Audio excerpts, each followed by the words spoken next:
Question of the day. Your wife has had a bad train accident. She's in an induced coma.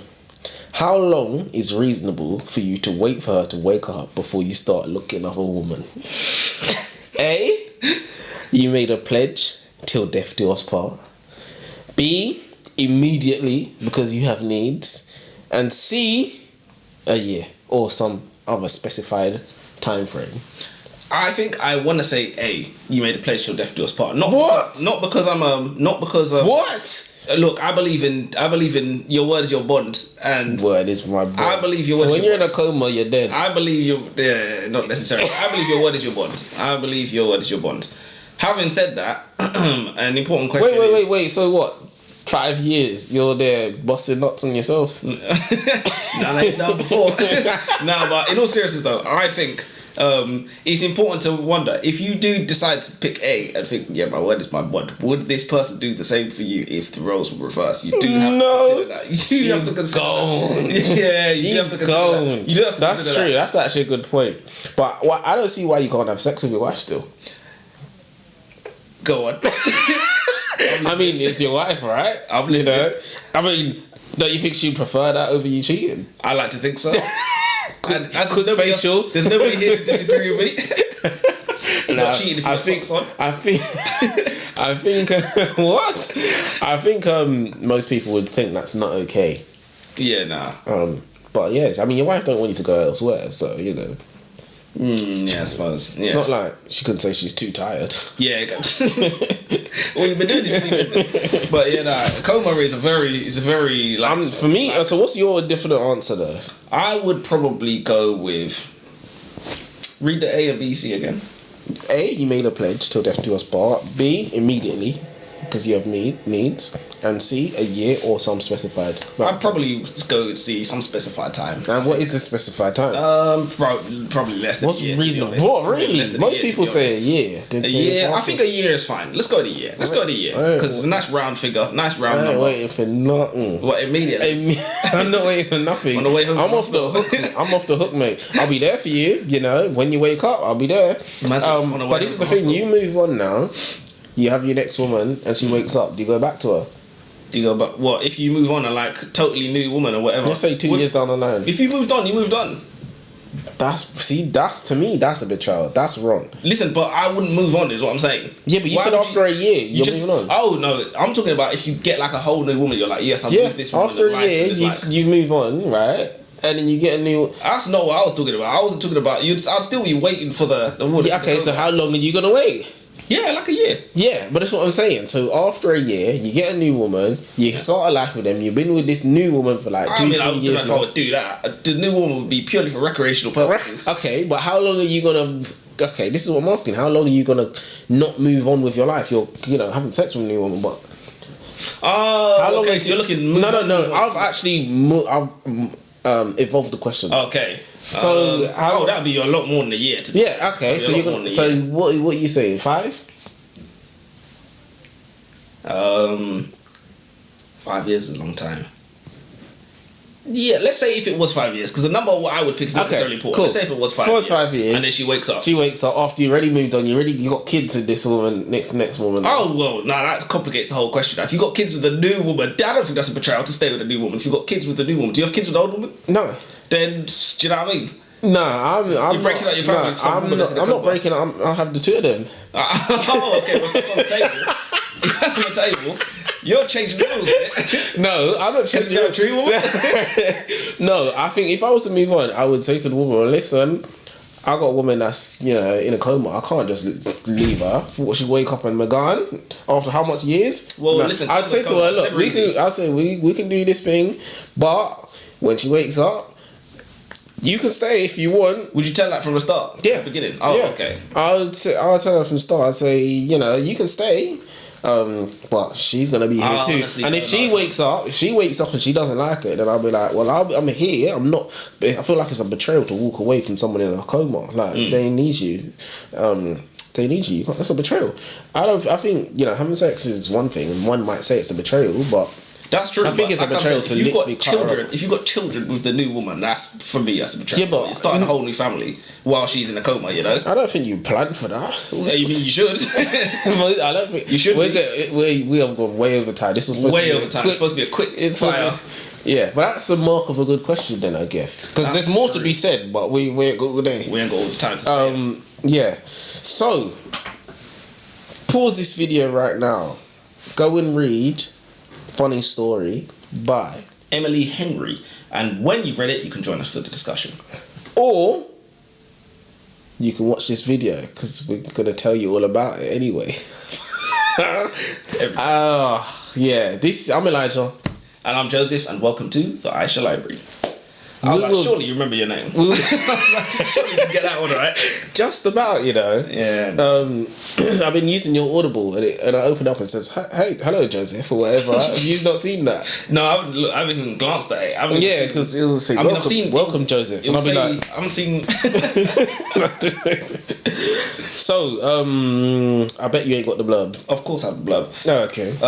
Daphne always loved the way her fiance Peter told their story, how they met, how they fell in love, and moved back to his lakeside hometown to begin their life together. He really was good at telling it, right up until the moment he realised he was actually in love with his childhood best friend Petra. Which is how Daphne begins her new story. Stranded in beautiful Waning Bay, Michigan, without friends or family, but with a dream job as a children's librarian and proposing to be roommates with the only person who could possibly understand her predicament, Petra's ex, Miles Nowak.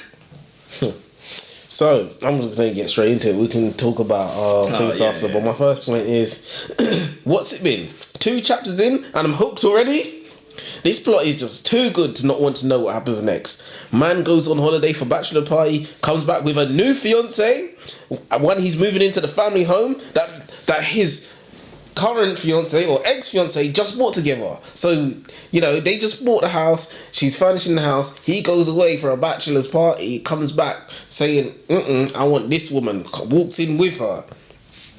But the question is he doing the right thing by being honest and not going through with the marriage? That's a good question, and it's something that I touched on later in my points as well. So you want to leave it till later? Or do you want to answer it now?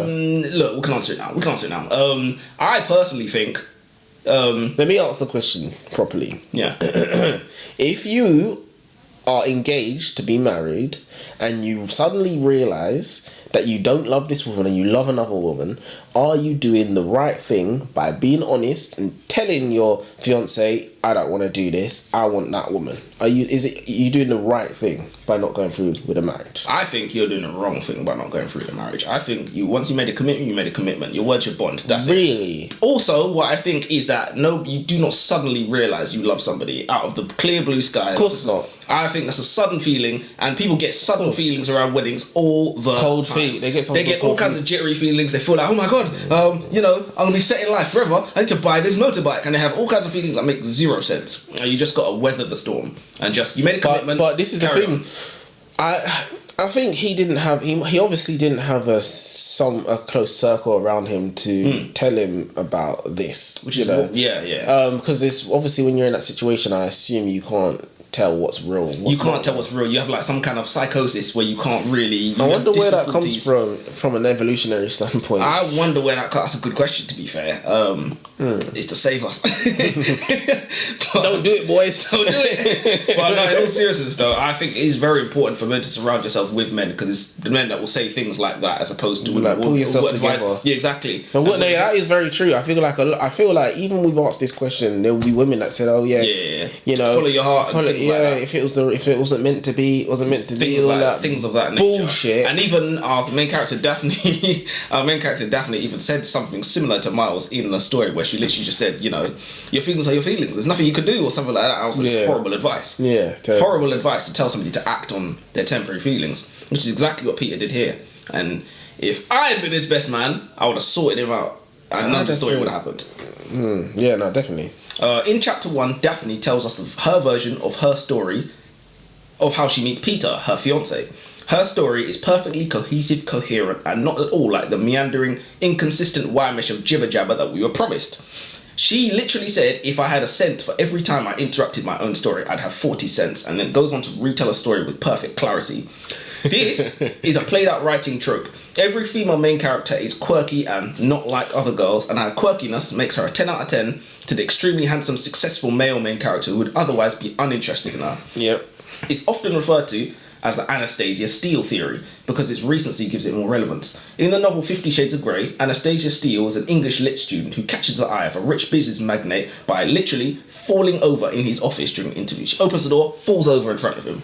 That's how they meet. And he said, that's the one I want in a woman. Boom, that's what I want. Already on your knees, eh? Comfortable, are you? All we need now is a scene of Daphne, our main character, falling over something. And sure enough, we get one. While chasing her hat being blown away by the wind, Daphne runs straight into a trash can and tumbles onto the grass. Sure enough, Peter describes this as adorably clumsy. You are ruining this book even more. It's ridiculous, isn't it? It's ridiculous. It's ridiculous. And it's patterns we see in every single thing where there's a female protagonist. I already thought there was no originality in this book. It's ridiculous. You're just highlighting, you're cross-referencing, it's a blueprint. Where did you even show where you got it from? Bloody hell. There's no originality in this book. Nothing new under the sun. Literally nothing. I want to know if there's a single person in the world that thinks this book is good. It's bestseller. It's bestseller, right? Yeah. So there must be lots of somebody's. No, but people, just because something's a bestseller, it might be hype. People might have bought it and thought, I suppose that's true. And then all hated it, but yeah. So, was the time skipping in the beginning not very good? Because you hate time skipping. I kind of say you hate time skipping. I don't know if there's going to be time skips, it should be right at the beginning. Okay, so... Because if you give me time to acclimatise to the character and then be like, 6 years later, I'm like, well, that was kind of, Oh, no, didn't need any of that. So the way we find out that she's living with Miles and then she goes back and relive the intimate scene of her husband leaving her, I thought it was very well done. Or maybe I'm just easily pleased. Maybe that's the reason why I like you. But yeah, no, I like the way that she was living in my house or whatever, and she kind of relived her husband coming in from the holiday, and she jumps on him. Their fiance is there. It's in the honeymoon stage, whatever. Jumps on him, all excited to see him, whatever, and he's stiff. Doesn't hug her back. He says, "I need to speak to you," and she's like, "Yeah, cool," they sit down or whatever. He basically says, "Yeah, I'm leaving you." For Petra, my bestie, who I told you, I promised there's nothing going on. There's nothing going on, and it wasn't, there wasn't or whatnot. But yeah, no, it is it's worse, should I say? It's not interesting. The stereotypical, look, the man was super rich. He bought the house by himself and whatnot. Put the whole thing in his name. Yeah, it's just a joke. And he said, "Oh yeah, Petra's moving in, so we're gonna go Italy for a couple of weeks while you." He went, you got a week, get your everything you own in a box to the left. Yeah. Clear this, I don't want to see any of this shit here. My man said, bye. Jesus Christ. Can visit anytime. Daphne's perfect love story has one major hitch. She and Peter fall in love, begin dating, moving together, buy a house together, and decide to get married. After his return from his bachelor party, however, Peter realises he is truly in love with his lifelong best friend Petra, and leaves Daphne for her. The authors tried to be kind of clever here because Petra is the feminine form of Peter in Greek. Oh, okay. I don't know why she did that. I mean, I know why she did it, but I don't know why she felt the need to do it.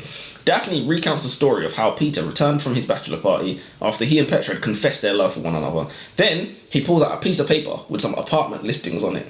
Daphne is shocked. "You're moving out?" She said no. Peter is like, "Well, no, the house is in my name." And then he trailed off and leaves her to fill in the blanks. So after asking her to move in with him, stringing her along, and then bailing at the last second, he expects her to take her things and be gone by the end of the week. Daphne says, "Take the what and leave the what?" and pelts his car with almonds as he drives away. They say honesty is the best policy, and all Peter did in this situation was speak his mind. Would it have been better for him to turn down his heart's true desire, honour his word, go through with his marriage, and live a lie? Which is essentially the same question. Yeah. But yeah, my thoughts on this are known. Honestly, I think you've made a commitment. You didn't make a commitment for no reason. If you did, you're stupid. So I think that's actually quite interesting that you said that, because if you made a commitment without what, then you're stupid. If you didn't think about this marriage before going into it and you realised you don't love her. Well, that's interesting because we have something called arranged marriages, which tend to be more successful than the traditional ones. That's true. So it's not really about how you feel anyway. I mean, if it's, if you've been together and whatnot, like, come on, bro, like, fix up. Literally, fix up. Stop it. You've heard of wedding jitters. You've heard of this. You knew this was coming. Yeah, you knew this was coming. Something was coming. And in fact, this is what I always say.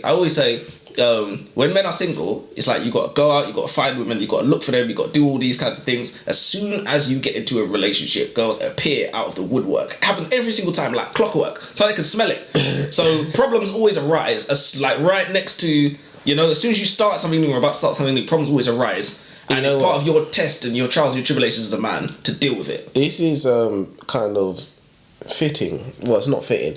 This is where's the moral is, ladies, don't let your man have a female friend, because if she didn't have that, there would have been no issue. Especially if he didn't have a smoking hot female friend, that definitely causes just a lifelong a smoking hot female friend. It's just not a good idea. It's not worth it. And I heard somebody on Reddit, he had a brilliant answer to this one time. Basically, this woman on Reddit said she has a boy best friend and her man's not comfortable with it, yada yada yada, and she went on there looking for some ammunition to arm herself with that she could go back to her man, and she found the complete opposite. Right?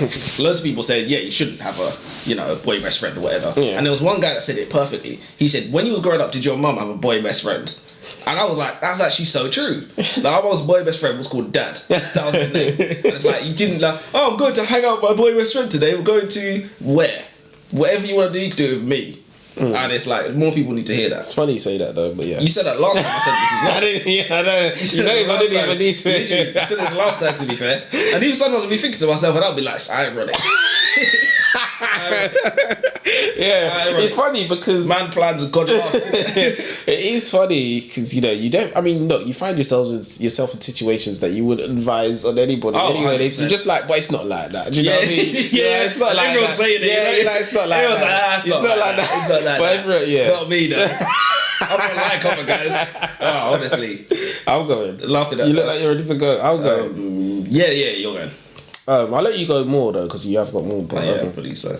Okay, so we're dragging this out now. So basically, Daphne's ex-fiance has just invited her and the roommate to their wedding. So not only did Peter and Petra run off into the sunset, they've decided to hijack the wedding. The wedding's coming, so the things are paid for. So the date's there. Yeah. So these lot are hijacking the wedding. Surprising they take the dress as well. So basically, Daphne goes. So Petra had a boyfriend, who she's obviously dumped. So Daphne didn't have anywhere to go, so she's gone to the boyfriend's house. What happens is after Daphne runs after the car throwing the almonds or whatever, she goes back into the house and the boyfriend pulls up to the house looking for Petra.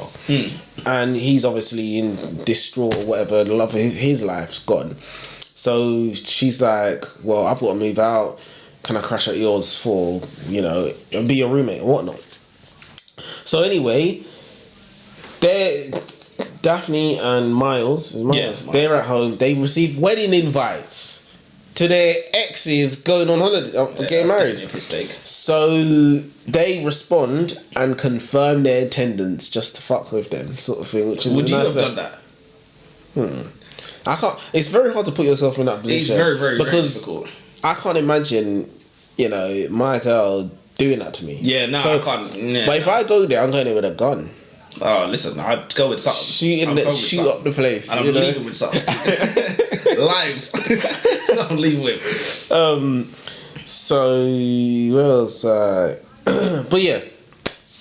So Daphne, basically immediately she gets a pity call from the ex, Peter, to say, you don't really have to come, sort of thing. I don't really want you to come. You're going to be by yourself, blah, blah, blah, blah. And she goes, I got a boyfriend. And he's like, oh, already? So, all right, what's his name? So I can send him an invite too. And she goes, he's already got an invite. And it's obviously Petra's ex. So, it gets a bit spicy. She lied. This isn't what's happening. She totally made this up on the spot. But yeah, so I can see where the story's going. They're going to pretend to be together and actually end up getting together. What's all this dilly-dally about? Why has there been 5 chapters of them kind of flirting, kind of having a good time? Why is the author stalling? Yeah, that's the way I saw it's it. like, we know where this is going. We know where this train Straight ends. away. Straight away. We know where this train But the ends. thing is, the way it happened, because that's obviously what happened, it was so dry and boring. I thought they were going to have to, like, proper pretend for a while, like... I thought there's going to be some drama, some chaos. Yeah, there was nothing. All they did, couples. the whole book, like, we could end this review right now if we want to. The whole book, they literally kind of spent time together, then had to kiss for whatever reason. Bear in mind, there's like, they was acting like there was strings attached and there was other people, they was cheating on their respective... There was nobody else in the picture. They were just creating problems for no reason. They're just longing things up. There was really no reason for Daphne to really even go and stay in his house. Yeah, no, not at all. To be his Literally, roommate. not at all. So like, he must have pulled up at the house looking for his girl, and she was like, well, my husband's left me, your girlfriend's left you. To long at the runtime of this book, let's just... I think maybe they should have had a drink. He should have come in and had a drink. Then maybe, something, and he could have been like, well, I really needed Petra to help the rent, yada, yada, yada, I can't afford this place by myself. Yeah, they could have really, like, made it compelling. Yeah, they could have... They definitely could have sold it better. We had to buy it, but... They could have sold it better. Or Peter could have thrown her out there and then, or something like that. It was lazy. It was lazy. Or they could have made Daphne the one to stay in the house and her be like, I can't afford this by myself. I have to move miles. There's multiple things they could have done, to be honest. But that was cold, to be fair, from Peter to literally be like, you've just got this news, get your shit. I don't see you there. Well, I wouldn't say it's cold. He said, you've got to leave before the missus gets here. I don't know if it's cold. I think it maybe he's mechanical, but it wasn't cold because he went to go on holiday to give her a week or 2 weeks. That's true, but he could have at least been like, listen, you can like stay in the guest room or something till you get back in your guest room. You said you could stay in guest room. Where else you got to be? Guest room. Where else? He's gonna be in the master with the woman.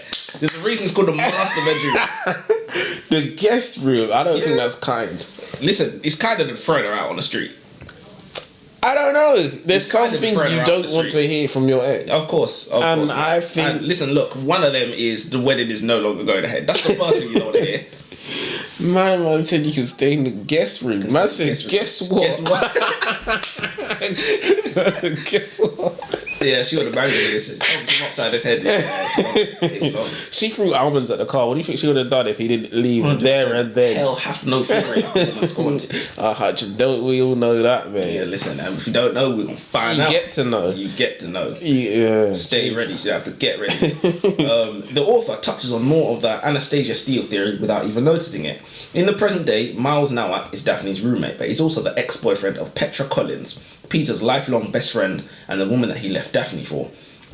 Peter never approved of Miles because he was a stoner without a college degree. To be fair, it's quite a red flag if your boy best friend doesn't approve of your boyfriend. That's a straight red flag. You should notice that straight away. Wait, that your means boy it's not best platonic. friend? So let's say Petra, her best friend is Peter, right? Yeah. And Peter doesn't approve of her boyfriend. Straight away, that's a sign. That should be a sign. That should be a sign. No, not really. The reason why I say that is because if Petra was a guy, you couldn't not approve of your... That's true. But the reason why I say it is because he didn't approve of Miles because he was a stoner without a college degree. Even though Petra, his soulmate, is also a stoner without a college degree, which they mentioned. They're literally exactly the same. If men don't achieve anything in life, they're instantly worthless. If women don't achieve anything in life, all they have to do is catch the eye of someone who has achieved something in life, and their entire economic status could shift to the upside. The Cinderella effect. A rich and handsome prince who is desired by every woman in the land decides that the only woman good enough for him is a broke nobody who sweeps floors because of her personality.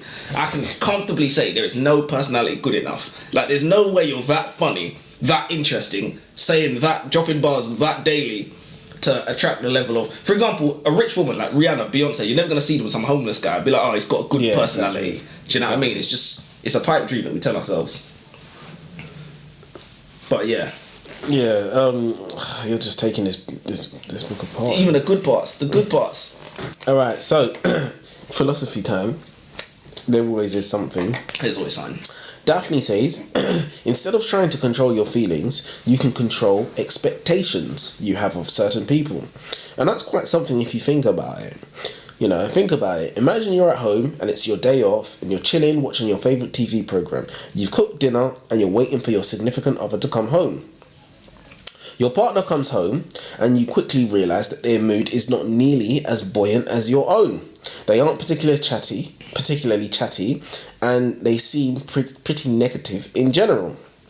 What happens 9 out of 10 times is you take this extremely personally and you turn cold and quiet almost immediately. You know, you get angry. How dare he ruin my perfect summer evening? You know, what you don't realise is that you had actually been anticipating that he would be in the same great mood as you. And when he wasn't, you took it personally. You became upset that they wasn't expecting they weren't acting as you expected. You know, you become angry because he wasn't meeting the standards you had set. So in other words, I was completely responsible for my deflated mood, right? Instead of blaming the other person, right? But yeah, as Daphne said, if a person lets you down, then it's time to reconsider what you are asking of them. So I thought that was quite philosophical, because I normally just take the approach of controlling my emotions. But her, being a woman, that's the only thing. So she specifically said that. No, she did specifically say, "Oh, well, I wouldn't know where to start to control my own feelings." Which is definitely a woman would never say that, because that's taking accountability. That would get too deep. But yes, control the expectations you have of people. You know, 100%. I personally think people can be in moods for a number of reasons. Like literally anything could have happened to them. But it's kind of even vanity to say, you should be ecstatically happy that you're coming home to me. No, you know it's not even that, you know. I think look, it is that, but I think it's a thing that none of us do. So let's say, for example, I'm coming over, right? Yeah. You don't think about how you kind of subconsciously think I'm gonna be happy. Yeah. Do you get what I'm saying? Yeah, so if I come in all angry, you know, you're gonna be like, "Why are you here?" Like, what, do you get what I'm saying? Yeah. And so it's something that I don't think you can just figure out. Someone has to tell you that you automatically expect everybody to be in a similar mood to you, or to just be fine. Or we don't assume people are unhappy. You know, I don't know why we don't do that. I'm sure there's a psychological reason for it. We don't assume people are unhappy. We assume people are just fine. Yeah. I'm fine. That is true. I'm in my own world. I'm fine. Yeah. Why are you? That is true. We never assume people are upset. I mean, well, then again, unless they give us a reason to assume they're upset, and that's learned behaviour over countless times of trial and error, essentially. After our engagement falls apart, I've repeated this to be fair, Daphne has the brilliant idea to move in with Petra's ex-boyfriend Miles Nowak. One night, the two get drunk in a bar and stumble home back to Miles' apartment, where Miles is struck by a brilliant idea. We should just fucking do it. Do what? Daphne asks. We should RSVP, he says, just to make them pay $90 a plate for dry chicken that nobody's gonna eat. As funny as Miles could be, he said a couple of funny things. It's early stage in the work. Getting drunk with your ex's ex and pining after them together is the worst, most embarrassing, most humiliating, most degrading. I could sit here all day, run out of superlatives for how pitiable that is. To cry and pine over somebody that chose somebody else, and I don't know why that's always romanticized so much. Anybody who would do that to you, you do not want to be illegally tethering yourself to your name and your worldly assets to this person anyway. You dodged the bullet. Do you know what? It's funny, which I didn't really consider till now, but this book was, I'd considered that the book was done terribly. But there is avenues that they didn't explore. They didn't explore the feelings that both these people had from being discarded. They didn't explore the fact that these people felt like they weren't good enough. They did with Daphne quite a bit. Because obviously, like, her dad popped up later in the thing, and then they all started talking about, like, she never feels good enough, she never feels chosen, the other. So they did with Daphne. Yeah. With Miles, he seemed cool. He seemed fine. He was like, I'm smoking weed, I'm in my drinking room alcohol to do what I'm doing. Alcohol, he literally said, I'm fine. So it's another thing. It's like the perception of, because this book's written by a woman, it's the perception of women is that men are always okay. We're always fine, you know, and like we don't go through anything, and whatever happens, happens. I would always say, I'm not a woman, so I don't know, but I always assume that breakups are harder for men. Because it's a lot easier for a woman to replace a man, you know. It is a lot easier. It's 10 times easier. Oh, it's probably more than 10. Even though they might not get a certain quality of man. But to replace the body, the warmth in the bed at night time, you know. The bare minimum. To get the bare minimum. Yeah. It's very, very easy for women. In fact, there is a surplus of attention women get. They have too much, in fact. They want less, not more. Men want more because it's scarce for men to even get that. And in fact, I saw this guy on Twitter. He said, I don't think women realise how many men are actually just not having sex at all, or just don't know any girls, or just don't have any girls whatsoever, and they're just whatever they're doing is whatever they're doing. They say something along the lines of 80% of men are either virgins or haven't had sex in the last 2 years. That's crazy. Something's ridiculous. And the thing is, if that happens to you as a man, there could be any number of reasons. If that happens to you as a woman, you are doing something wrong. Definitely. Or just being celibate, or being responsible. I mean, if it's by choice, it's by choice. But I mean, if it's not by choice, you're definitely doing something So do you wrong. think there are women out there that can't get it? Look. If you can't get it, that means you're ridiculously ugly. And even that, no, you have to be super duper fat and You have to be super duper ugly. You have to smell really, really bad. You have to have the worst personality ever.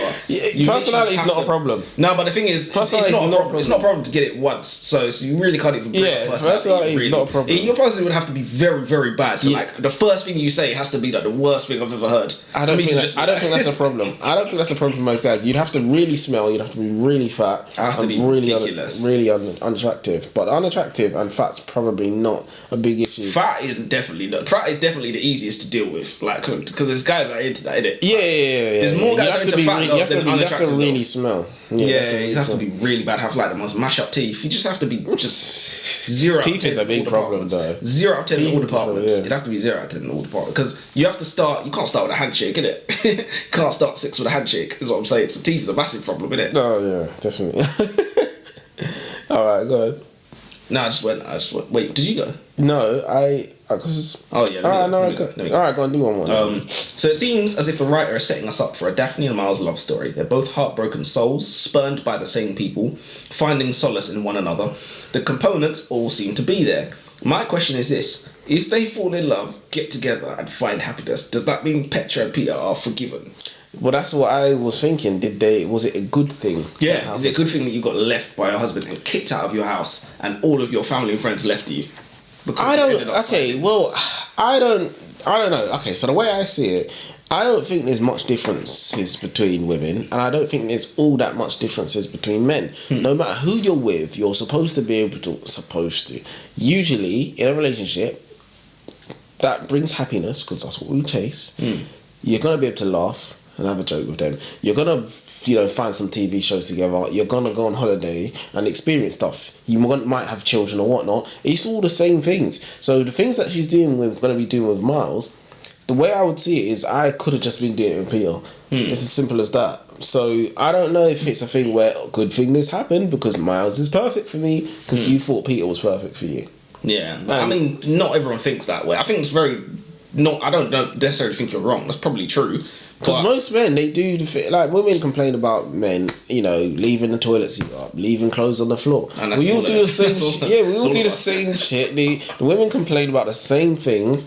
So I don't think we're all that different. Complain about who would shouted at us or complaining about us. Playing PlayStation or going out with the boys. They all complain about it. We all do the same problems and they all don't like it. Like it's all the same thing. Yeah, it's all the same thing. I think we're more similar than we believe we are.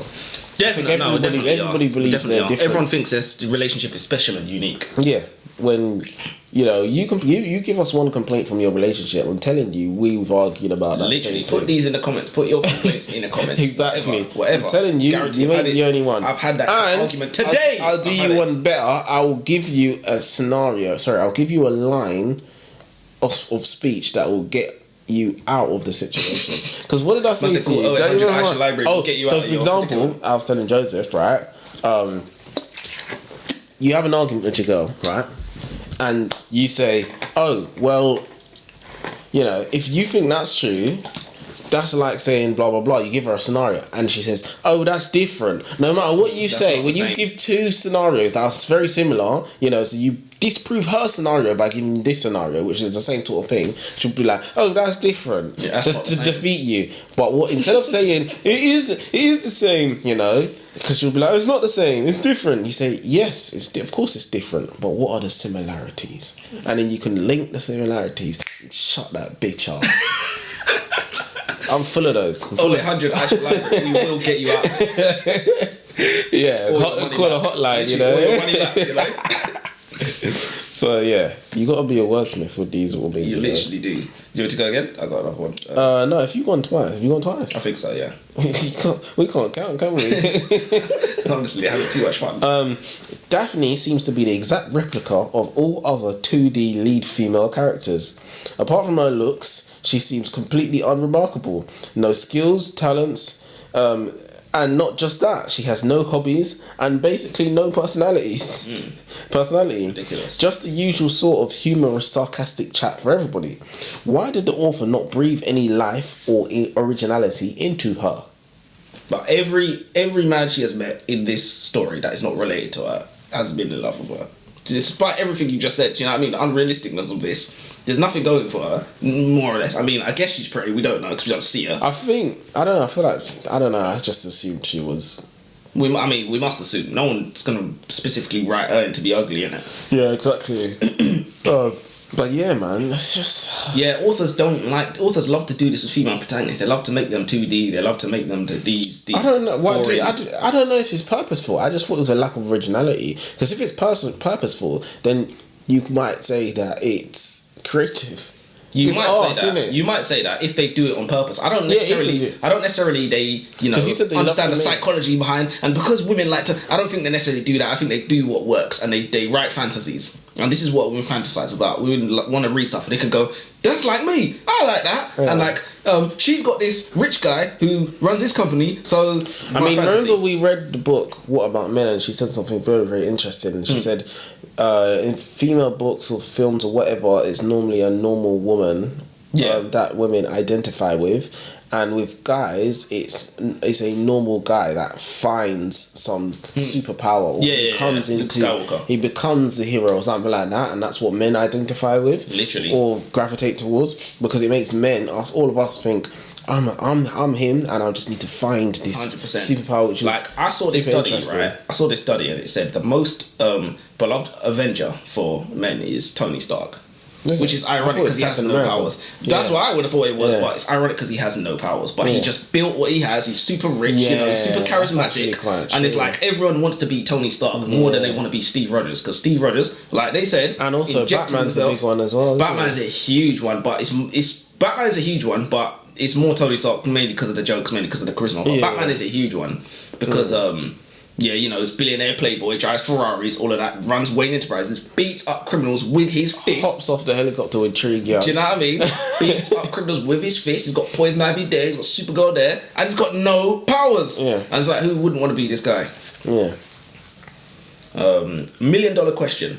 Is it smart to get together, to commit your lives and the lives of any children you might have to a person that left his wife days or weeks before they were due to be married? Yes. And more crucially, if that person ends up leaving you in similar circumstances, can you really blame them? Call me old-fashioned, I don't trust people who make big permanent decisions on temporary funny feelings that they can't explain. Successful people with meaningful lives do not live in that way. We don't just quit our jobs because we don't feel like going into work, or cancel our gym memberships because we don't feel like working out. Becoming legally shackled to a person that bails on their commitments because of funny feelings is ignoring a huge, huge red flag. Bearing in mind, I didn't know the end of this book when I read this. Yeah, no, but it was always going to happen. It was always going to happen. It was always going to happen. I don't think it was you can't. It just doesn't. No, there's no way it ends happy for the other couple. That just doesn't happen. Because they didn't really have them on. Well, this is what I was going to say. This is what I was going to say. We definitely missed out some. How did that come about? They go on holiday. Who says what? Who says, going on, getting married is a big mistake. I always thought, we were gonna. Yeah. Come on, that's got to be the most awkward conversation in the history of. And what if he goes left? The only way. This is why I said, and I've got this in later note as well. This is why I say this guy was lying when he said there's nothing between us. Because if there was nothing between them, you can't bring up that kind of topic. It can't just come up. It cannot just randomly come but what are you supposed to say to your fiance? Oh yeah, she's hot. Like, well, I kind of wouldn't mind. You're like, what are you supposed to say? Oh, you don't say that, obviously. Exactly. That's what you say. There's nothing between us. Yeah, exactly. No, 100%. Yeah. I would say the same thing. But in all seriousness, genuinely, he had to have been lying. There's no way there could be nothing there, and then overnight, you're leaving your wife. Do you know what I mean? It definitely must have crept up on him. It must have crept up on him. I didn't think it crept up on him. I think these were like having like little flirty moments, yada yada, but like not calling it anything. It's just jokes. It's not just jokes. It's never just jokes. Yeah, I'm gonna have to publicly apologise about picking this book. There is no originality. oh, we're about to have sex and then get disturbed and come to our senses, and no, we shouldn't. You know, technique has just been used time and time again. Is this specifically what women go for? I have to ask, did your nipples get hard at any point? While reading this, my nipples remained firmly deflated. I was not aroused one bit. Disgraceful. You know, it's disgraceful. It's disgraceful. First of all, there's no way I'm answering that phone. It's not happening. I would literally just, you turn the phone over. Oh yeah. In the movies, they always like to answer the phone. I gotta go get this. I don't answer the phone anyway. Zero chance. Get what? There's only one thing I gotta get. Imagine your girl says, "Oh, I've got to get you got to." Listen, there's your mouth. Only one thing I gotta get. It's nut. That's it. That's all I gotta get. Get this tun. That's what Uncle Percy says. Oh no, yeah, that's ridiculous. It's ridiculous. That's when the story really went off the rails. Started going off the rails for me. No, but the one thing, the book started so good. Yeah, it started so good. Well. How do you fuck it up? But you know what it was? Because we were promised chaos. We were promised drama between the two couples. It was supposed to get messy. That's exactly what we wanted. And it's like, imagine if they both left each other again, switched. We could have had fisticuffs. Oh god, we could have had like Miles and Peter fighting. Yeah, or the girls fighting. You know what I mean? It could have been messy. Yeah, it could have been anything. How did she mess this up? It could have been ridiculous. They could have sabotaged the wedding. They could have went there to try and sabotage. Oh my god! See, even that. What's her name? Emily Henry. Holler us. We're gonna fix this. We're gonna fix this. Blundered this, or maybe you didn't because it's a bestseller. I don't know. Yeah, what do we know, right? We should shut the fuck up. What do we know? Maybe she should come and tell us. Shut the fuck up to our face. Yeah. Yeah, nah, honestly, there's unlimited directions they could have gone in. Everything about Daphne's personality seems to be centered around how she is not like other girls. This is a pretty common female fantasy, and in fact, almost every woman I've ever met believes they are not like other girls. I think this is probably why so many female protagonists in literature are like this, because the women reading can identify with feeling this way also. Mark Darcy leaves his super hot, super intelligent, super successful wife for Bridget Jones because she's not like other girls. It's ridiculous. In a movie, I said, is he insane? When you saw his wife and you see Bridget Jones, I said, you're an idiot. You're an idiot. We saw the same thing with Violet Sorrengail when we read Fourth Wing. She's not like other girls, and out of nowhere, this big bad guy that everyone wants Zayden suddenly can't see any other girls anymore. Doesn't see them. They're basically meant to him now. Daphne doesn't cook. She lives on fast food. She has bad credit. She goes to wineries instead of clubs. She's simply just not like other girls. You don't want other girls. You want me because I'm different. This is how writers make their female protagonists stand out, by disassociating them from their own gender, which I don't understand. Yeah, but she just says she's different. She's not even different. She's not even different. None of them are. I completely understand, but it's not even like she's tried to make the character any different. She's completely the same. Oh, it's definitely ridiculous. It's ridiculous, and you start to see the same patterns crop up in different books written by different authors, and they're all bestsellers. Yeah, go again. I've still got a few, but I'm struggling to get through the book at this part. We're following Daphne and Miles as she enters his world, and they visit wineries and the supplies for the produce that Miles uses at his restaurant. Did you actually struggle to get through the book? I thought it was just too. It was just tedious. It was just tedious. No, definitely. It was an easy read. It wasn't like some of the other difficult reads we've had, but it was tedious. Well, you need to take. You need to you pause it and just have a break. This you can just listen to it right away. You can listen to it right away. But it's not. There was I fell asleep on the bus and woke up and I was like, oh, they're still doing this. And that's what I was saying. The writer dragged it out, like all of it. Literally, I'm like, so it was a waste of an idea. It was a waste. It was a waste of an idea. I was like, they're feeding each other asparagus and cherries, and it reads like it's supposed to be heartwarming and feeling inducing, but I'm just bored. The story promises chaos vis-a-vis the fallout between Daphne Peter and Miles Petra. So far, the only fallout we've gotten is Daphne receiving the initial news, and we haven't even seen Petra yet. I'm yawning. Literally, I was there yawning. They're meeting the asparagus people that supply this guy's asparagus and feeding each other cherries, and her moaning every time she eats. I'm just like, what? Yeah, what is this? What was that about? What is this? Oh my gosh. Where is the originality? Why could they not have had sex, and then when Daphne and Miles are at the fundraising gathering, she gets dizzy, and that could have been the pregnancy hit. For the readers, hint, pregnancy hint for the readers. I would have said, okay, this book has recovered, Right now, this is a waste of my time. It could have been a one-way romance where Miles isn't interested and he's only interested in making his ex jealous and winning her back. That would have been much more creative. You know what I thought was going to happen, actually? I thought Miles was going to take back... I mean, from the start of the book, I thought Miles... These lot were going to do something and then Miles was going to basically take back...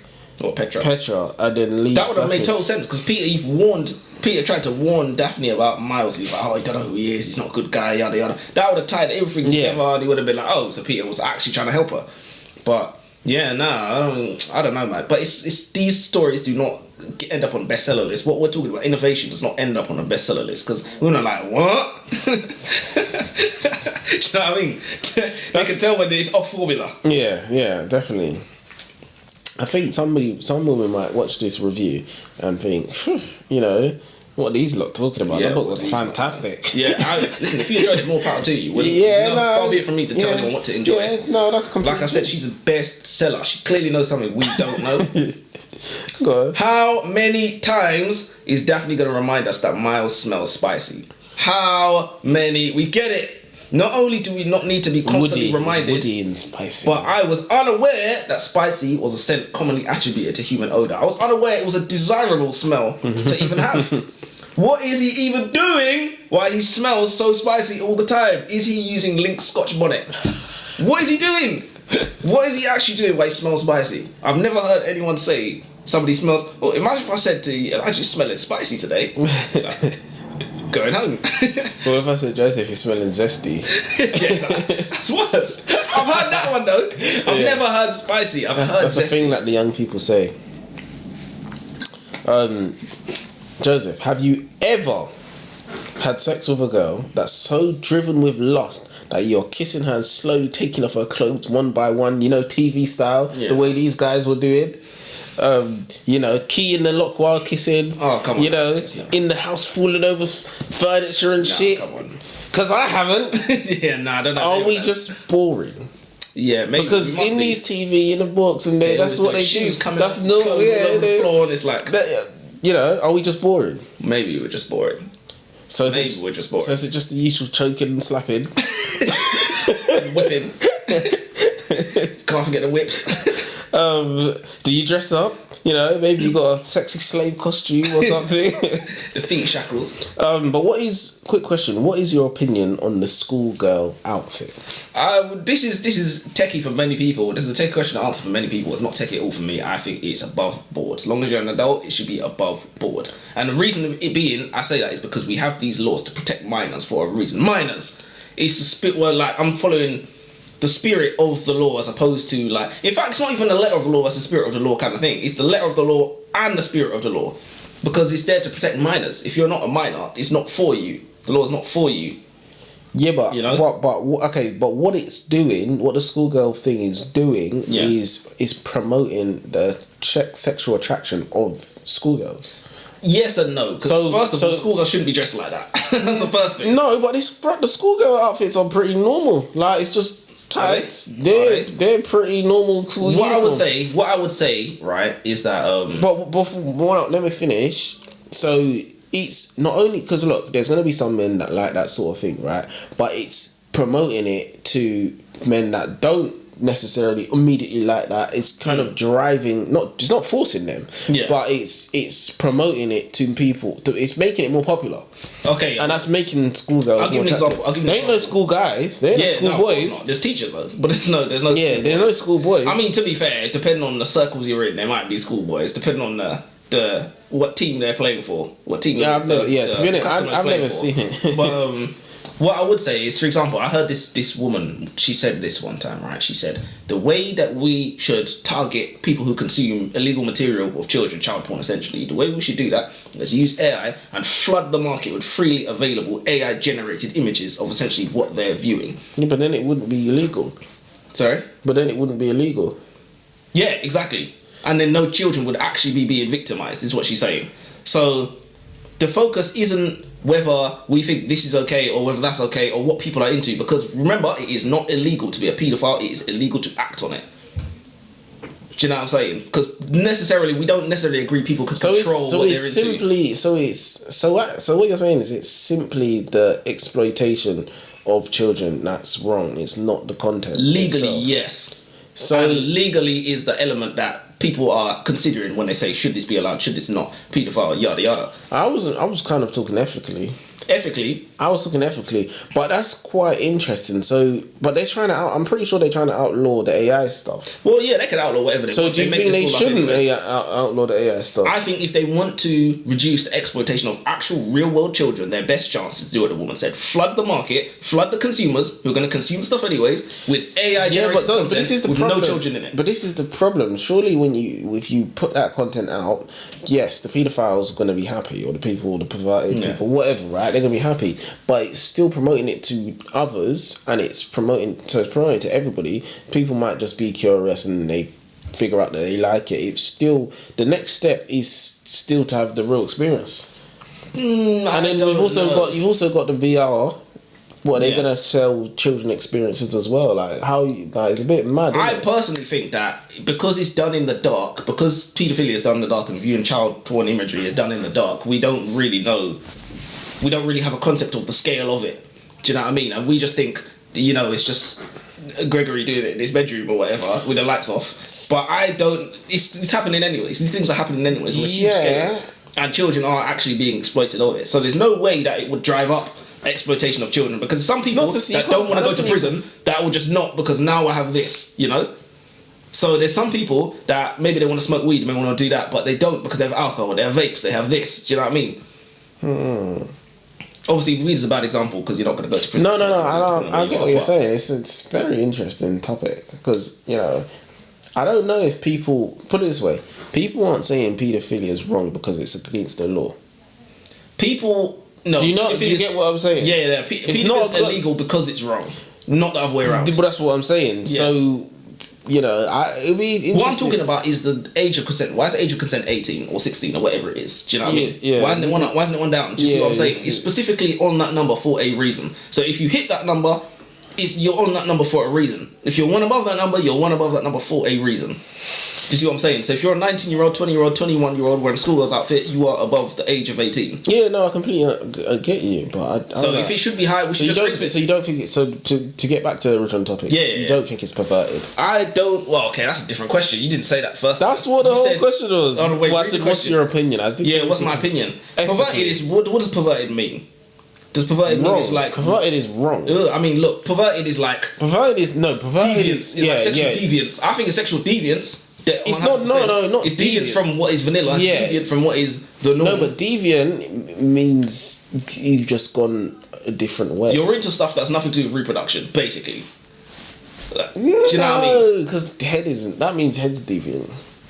Not really. I mean, to be fair, no. In some cultures, it is. All right, back to the question, because we're opening up a whole kind of words. Yeah, no, I think it's deviance. I think perversion is deviance. Which is, that would classify as perversion. So, is the bunny outfit worse? That's a good question, actually. I mean, morally, ethically, probably not. I mean, RSPCA would probably say something different. Who knows? But that's like saying, furries. Have you heard of furries? This is basically the same thing as furries. People dress up as animals and they're doing whatever they're doing, having a crazy animal sex or whatever they're doing. I think that's like perverted. I'm like, I would never do that. But it's like, I think the police should be kicking down doors, take the bunny suit off or whatever. I mean, I don't think it's a really good use of taxpayer time to be cracking down on these things. There's many more things we could be cracking down on, and no one's being harmed. That is a main thing. It's funny, apparently you can be attracted to things like porn-wise and experience and things that you would never do yourself, stuff like that. Oh yeah, I've heard of stuff like that. But yeah, we're getting videos. Listen, you do it in real life. Yeah, go on. We got way off topic, man. Way off topic. I always blame you for that though. Daphne and Miles have their first kiss to make Peter jealous, and I was very disappointed. Really? I was very disappointed. It feels very cliche. Oh, of course it was. Flying moment where two people kiss for the first time. Suddenly, what was a totally staged relationship with no feelings in it becomes something 100% real with every single feeling in it. All it took was one kiss. Oh, but you didn't have those feelings like good for them to like do that in front of? I mean, yes. So you're not a robot. I'm not a robot. I knew the trajectory the story was on, so I expected it to happen anyways. And you knew, the elements of the components of the story are there. But we didn't really get the expression. We didn't really, Peter. I think we don't know if Peter saw. We don't know. No, he cared. Yeah, we don't know if he gave a shit. So I was thinking this story would like benefit from some Petra and Peter point of view chapters where it's like. Peter would come home and Petra would be like, "What's wrong? You seem upset or something." He'd be like, "Nothing." I think it kind of is. It's like it kind of destroys Daphne's character in and of itself, because who wants a woman that comes out of a relationship, serious relationship, who's going to get married to him and jumps into another one straight away? Like it's a bit. To be fair, he did that, and he did it sooner than she. Yeah, but he did it immediately. He wasn't even out of his yet. The rules seem to be different from men and women. Oh, we know why the rules are different. Men and women are different, so the rules are the different. Rules seem to be different. But she, I wouldn't even want her back. She really jumped in next man's bed, like however long. Well, look, you shouldn't want her back anyways. No, if you feel like you want her back, then you made 2 mistakes. But people make mistakes. Yeah, people. No, that's an error. When you've done the same thing twice within a space of like. Well, he's done it once. Once is enough. Once is enough. I don't even know if he made mistakes. I liked the way the author was going to do the first kiss at first, which I thought was funny, before she chickened out, where Daphne and Miles are totally uncoordinated and bump heads or something. What, did they try and kiss before? No, they was going to, and then they said they bumped heads or whatever, they was uncoordinated and they had to quickly do it again or whatever, and then the sparks was flying. I can't help but think that this story would have a somewhat predatory feel to it if Miles were in Daphne's position. Just to recap, she faked an entire relationship without his consent and is now using him in a petulant attempt to make her ex-fiancé jealous. Like, if a man was doing this to a woman, people would literally be like, he has no regard for her feelings, she's just but I think it would be better. Do you know what? I think it would have been more creative if it was that. If Daphne just... Because then we could actually have the moral conversation about, is he using her? Because we're not going to have it now, because women are always victims, men are always... No, but she could have been in on it, like, to try and... Oh, what? Like, he wouldn't even have to come up with it. They could have come up with it together, is what you're saying? Well, basically, it could have been a case where Miles was handling it way worse than Daphne. Crying, blubbering, snotting on himself, whatever. Yeah. Or very, very depressed, and then she could have been the one to take the photo of them together and put it up just for bands, and then it kind of progressed from there, and it could have been a case of him trying to, or Daphne, I don't know, but the way it was is just... It was very, I don't know. Do you want to go? Yeah. I've got 2 more. Alright, I'll go a couple times. Romance stories such as these are written to exacerbate fantasies mocked up by our imaginations. We centre ourselves around a series of fabricated events that emphasise qualities we would want people to see in us. Fantasies often allow us to indulge in otherwise impractical desires, or they emphasise how special we feel we are. It's also quite amusing how often we see people ignoring red flags in their desire to indulge their fantasies. The first man Daphne picks, she ignores the fact that he has a smoking hot female best friend because a hat told her that she and Peter were meant to be together. It's essentially how they met. A hat told her. Now with Miles, she asks him about families, and he says, I wouldn't know the first thing about being a dad, and she thinks, perfect.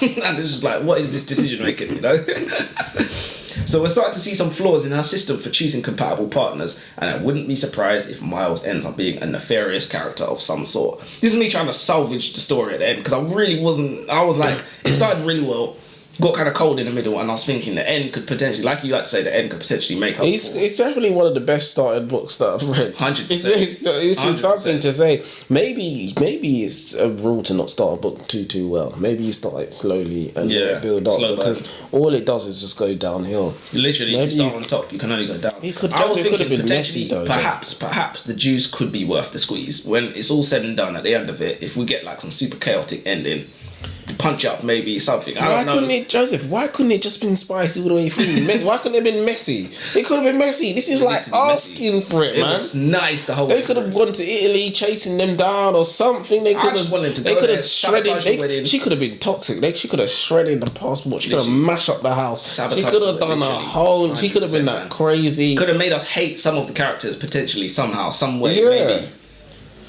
had like Petra blackmailing Miles or something because it seemed like she knew some dangerous shit about him, you know. Yeah, it could have been.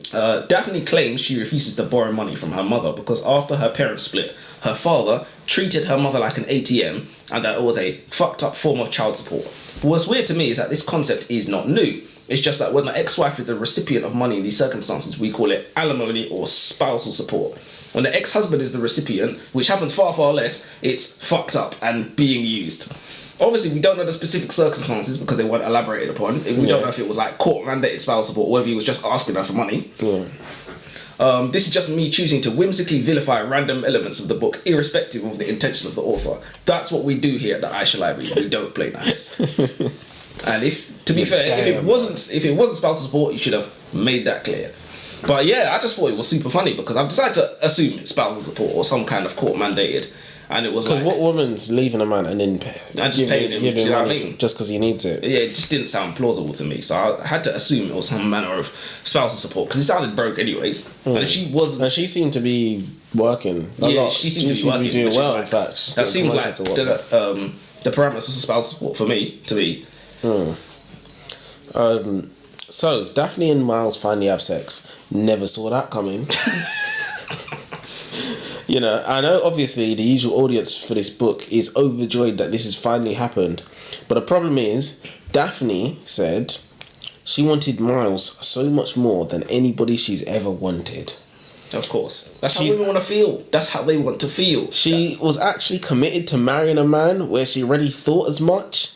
Her decision-making and judgment skills led her to Peter. How does she know she's not just making another stupid, lustful, rash decision? She's not worrying about it because that's going to get in the way of the fantasy. And in fact, want is a very dangerous word because want is when you want something, there's no metric for how much you want it. There's no way to measure that. Like you feel like you want this more than you wanted that before, but that was before. Yeah, exactly. You don't remember how you felt. Exactly. You remember how you feel now. You know, starve yourself. See how much you want. Literally. Go on a diet and don't have any chocolate. See how much you want some chocolate. 100%. Like, it's something. It's your cells craving something. Literally, when you fast during Ramadan, you feel hungry the whole day. Eat a little bit, don't want food no more. That's all it took.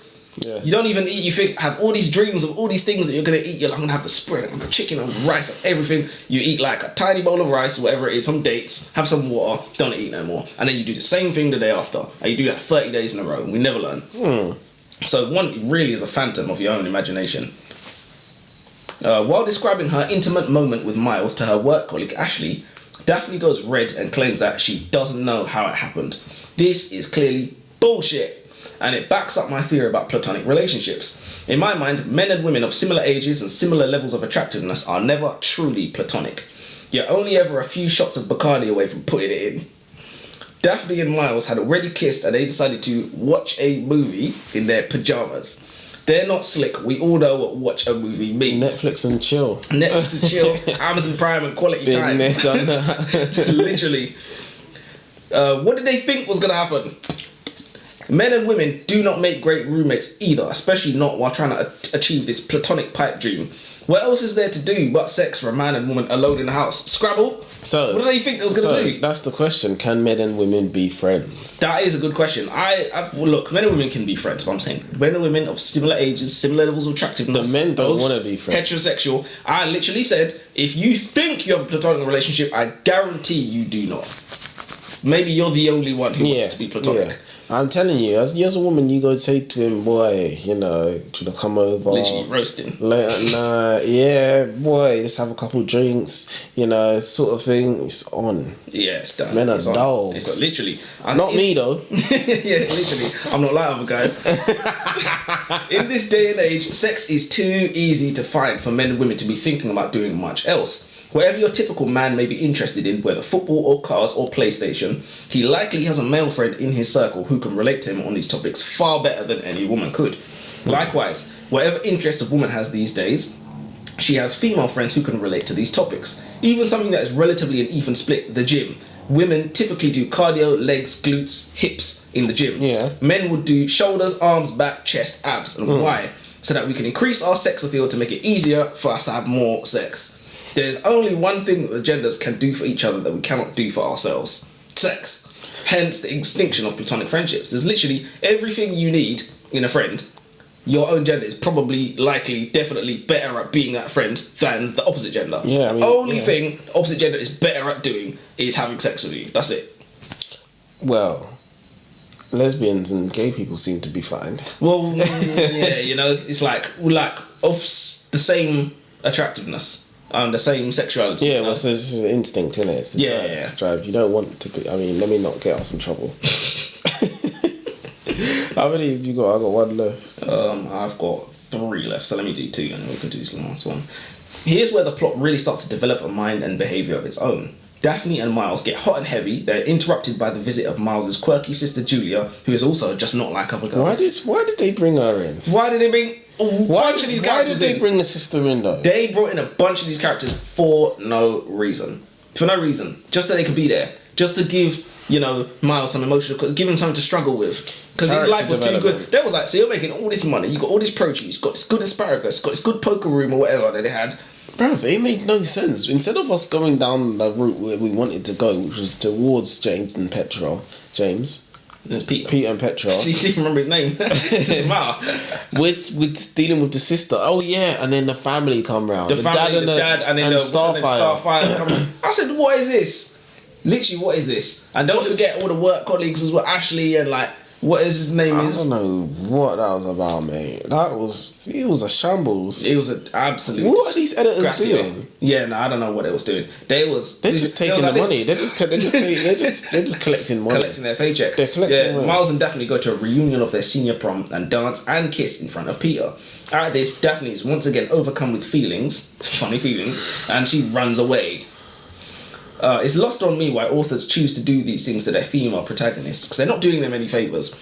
But like so many others I've read, Daphne breaks down and accuses Miles of treating her like a prop, only wanting to kiss her while their exes are present to make them jealous. Yep, that's right. She's blaming Miles for sticking to the plan that she invented on the spot without even consulting him. She does admit that she came up with it, not that she could lie to his face about it, because they both know anyways. But Miles, like so many fallen brothers, finds himself in the predicament of having to apologise to Daphne for her impulsiveness. And it doesn't make Daphne likeable. It makes me want to slide tackle her. He's ridiculous. She was there crying in hysterics, thinking, you treated me like a prop. He was like, this is your idea. But you can't say that. But he actually kind of came clean, and I don't know if he came clean or he saved his own backside and basically said, I like kissing you because I like you, and it's an excuse for me to kiss you because, you know, that's what he said. Yeah, and I believe that. He did say that. And of course, because that's believable, that sounds like a man being honest, to be fair. But well, being a perv. Sounds being like anything I can believe that. Anything that a man says where he's like, it sounds like not pervy, but it sounds like I'm listening to my willy here. Believe that. Probably true. It's probably true. Alright, I've got my last one as well. Alright. As boring and as shitty as this book is, there is some interesting talking points to do with human nature and human interaction. So Daphne forgets her best friend's birthday. I don't even know why they put that in there. I don't know why they put that in there. When Daphne apologised profusely, you know, she apologises profusely, but Ashley's still pissed off. She's cold with her for the rest of the day and she doesn't speak to her. I understand that this is normalised, but is that not hyper immature and unacceptable? Oh my god, I was literally like, you know, your work college, you're a grown adult, you're in your 30s, mid-30s. No, but this is what women will do this. Like, they're annoyed with you and they will just like be cold with you. Yeah, no, they'll do that. No, but you know what the funniest thing is? I don't know if you've had this happen to you. Your missus is upset with you. And you know you're together in a room or whatever, and she's upset with you. You know, you say, "Oh, you know, can you pass me this or make this?" And she's like, "No, whatever." Yeah, right? Don't touch me. Yeah. Like that. Phone rings, and she's all dandy. She's all that, so she switched it. She's all dandy with the friend or whatever.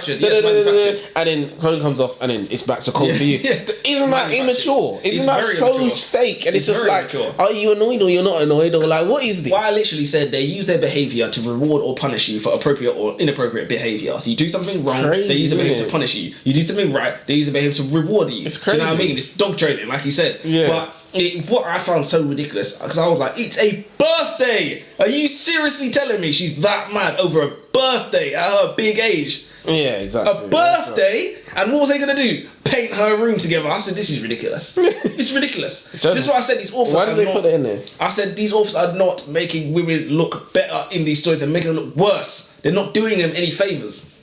It's a birthday. I put, Peter's an idiot. As Daphne experiences a roller coaster of a day, realizing she missed her friend's birthday, her dad leaving town without saying a word. Bear in mind, they brought this guy in to make him leave without saying a word. You know, There was no. They brought her dad into the story and his new wife or whatever to make them leave without saying anything.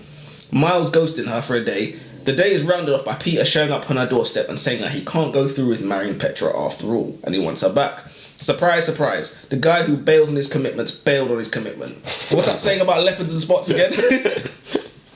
Petra is an idiot too. She stole a woman's husband and was deluded enough to tell herself, he'll never leave me though, because I'm not like other girls. I'm like, you're all doing it. Dickhead. You're all doing it. Dickhead. You're literally all doing it in your own bubbles, just thinking, I'm not like other girls, not like other girls. It's ridiculous. Don't you think it's funny that Miles found himself in love with Daphne quite easily? She must be quite similar to Petra. She literally must be quite similar. 100%. Do you think he ever called up Petra by accident?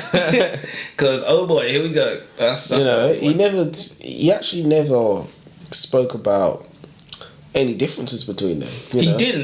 The main thing he said was, to be fair, Daphne spoke about more differences between Miles and Peter than Miles did. And she was painting it out to be bad things, but it was all good things. She was like, oh, Peter would say that we have to eat healthy and go to the gym. Yeah, and it was like Peter was like this structured guy that had like order and organisation to his life, which explains why he's like so rich and successful and can buy a house and things. Yeah. And Miles was like, I'm a stoner, I smoke weed, like I watch Bridget Jones, do what I want really. Yeah. And it's like, look, it's not bad if you want to live your way like that, live your life like that, live your life like that. It's definitely not good. It's definitely not good. It's not better than Peter. It's not better. It's definitely not better than Peter. So if you was Daphne, would you have taken him back at the end when he came back? It's such a weird conversation that we're having right now. If you was a girl, would you take back your boyfriend, your fictional boyfriend? If you was Daphne, would you take back Peter? Yeah. Well, look. Because someone's made a mistake doesn't mean they're completely untrustworthy. In some ways you might say they are more trustworthy than someone who hasn't broken your trust yet. Because that person who hasn't broken your trust yet, not that they're going to, but it's more not more likely. Someone who's broken your trust has done it and been like, yeah, well, we're not doing that again. I'm fucked up or whatever. Yeah. In another way, it's like people who experience temptation and resist it are more trustworthy than people that don't experience temptation at all. Because, if you don't experience temptation, you really don't know what it's like. But if I experience temptation after that, so. It's a better question is if you're Daphne's dad, do you tell, and she asks you, what do I do? Peter wants me back. Bro, this guy don't care about her. Not the actual dad. I'm just saying, if you was, not if you was the dad, if it was your daughter. Yeah, it's my daughter. Would you? To be fair, I don't. Notice I didn't answer. I just flipped it back. I don't really. Yeah, no, you have to. I don't really think you could justify saying, stay with this stoner that doesn't really do anything. I mean, he does do things. Didn't he run that restaurant or whatever? Yeah, no, he's all right. He's all right. I've probably been a bit harsh on him, to be fair. But honestly, look, Miles is a safe option. Miles is a safe option because this guy Peter has bailed on 2 weddings. It's ridiculous numbers this guy's putting up. He's bailed on 2 weddings. He's bailed the same wedding both times. He's bailed twice. Literally, he just doesn't want to spend that wedding money. He just doesn't want to spend it for whatever reason. So I don't know. Make sure you don't read this book, guys. God, we've done terrible. It for you. Maybe if you're a woman, you might like it, but guys. Definitely stay away from it. Definitely not. But yeah, we like to end with a quote. Oh yes, that was the key. That was the hint. We like to end with a quote of the day, and I'm gonna keep talking until he gets it up. So that pause. Quote of the day: bravery means finding something more important than fear. Which is what Peter should have done before. That's exactly what he should have done. Dig deep, find your cojones. But yeah, don't read this book, guys. It's a waste of time. I'm gonna chalk this down as a book that you picked.